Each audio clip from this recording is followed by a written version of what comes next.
A shaman is a visual part, visual, physical part of a very big team that made that human being into a shaman. So shaman is a person who is in a physical way connected to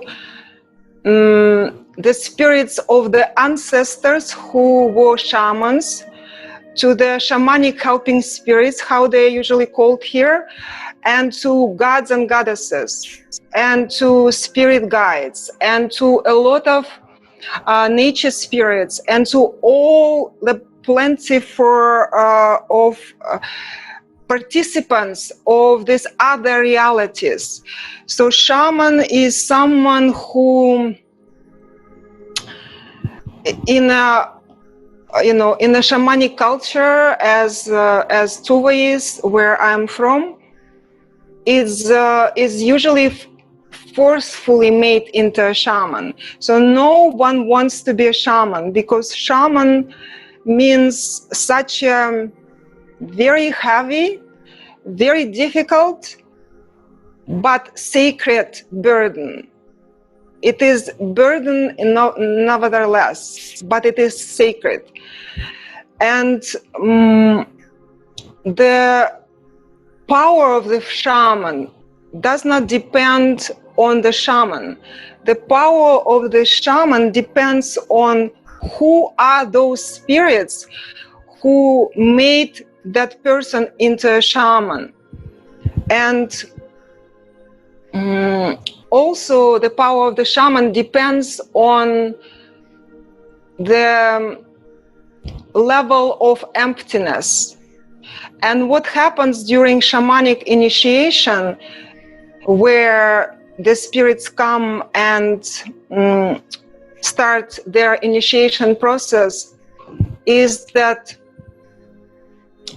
a person is forced to go through the most difficult situations and events in their life.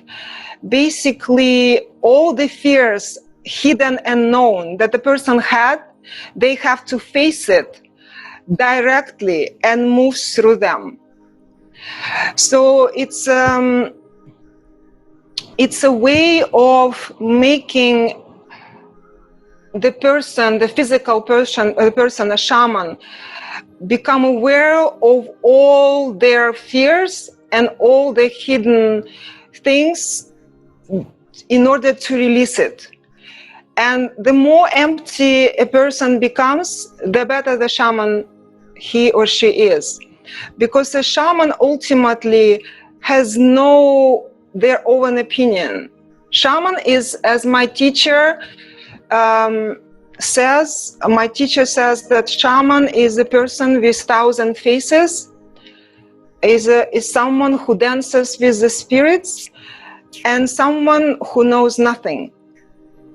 And that knowing nothing means this, that you are, by the initiation process, which is very long, the first initiation lasts 9 years, 9 physical years, where every day you are taught something and you are at all times under test. So, and it matters, like your every thought matters. Well, let's say you are forced in some circumstance that is very uncomfortable to you as a human being, as the ego part, personality part, and then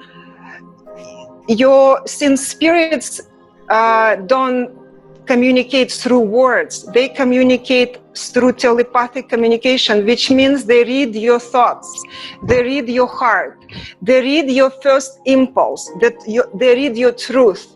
So it's not possible to hide from the spirits, not possible to pretend that you are something when you're not.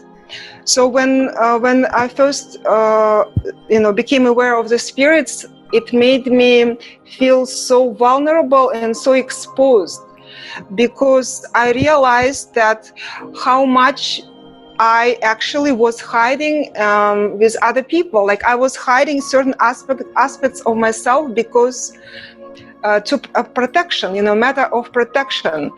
But with spirits, what spirits taught me is to become more and more and more open and be this vulnerable being, because that's your truth.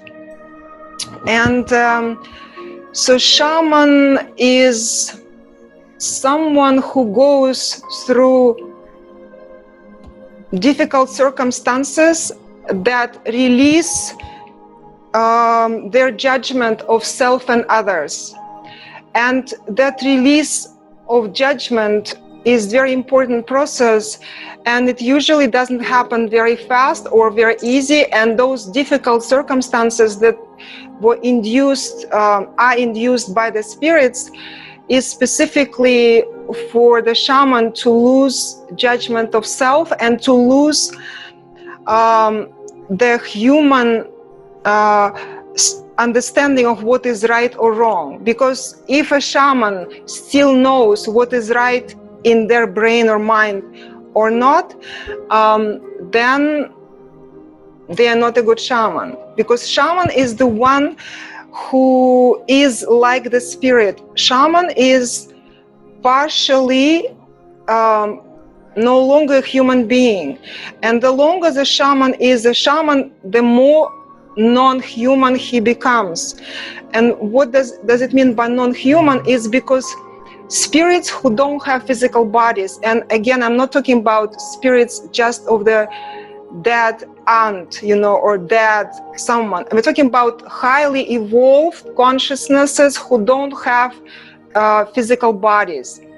And my teacher is one of that type of consciousness, and his consciousness, part of his consciousness is attached to mine at all times, even when I sleep or when I'm doing non-shamanic work.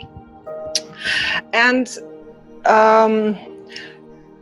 so the level of the reason why the emptiness is so important in a shaman is that if you think about it, like right now, as you listen to my words, there is a human character that you listen to the words, receive the words, and at the same time you are capable of producing your own thoughts about the same subject. You think, oh, okay, I read that.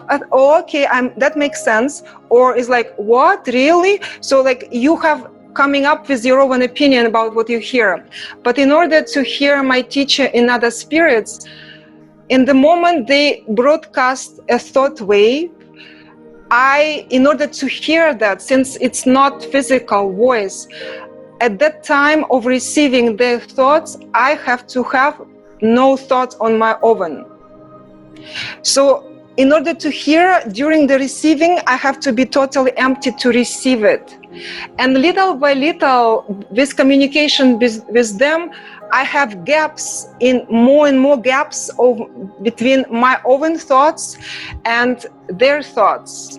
So, and during that gap, I am empty. When I'm not thinking, they trained me into fully concentrating on that. And in the beginning, they were showing me how fickle my mind is. Like I would ask a question and they would start answering, and I would, as a human trait, start thinking what I think about what they say, and they would or go off the subject. They would immediately start talking about where off I went to make me aware that I went off. So a shaman is an empty person, or in other words, half dead. It's half spirit, because if a shaman is infused, connected always to the spirits, and spirits are, let's call it in that strange word, dead. They're more alive than we actually are. They're more alive.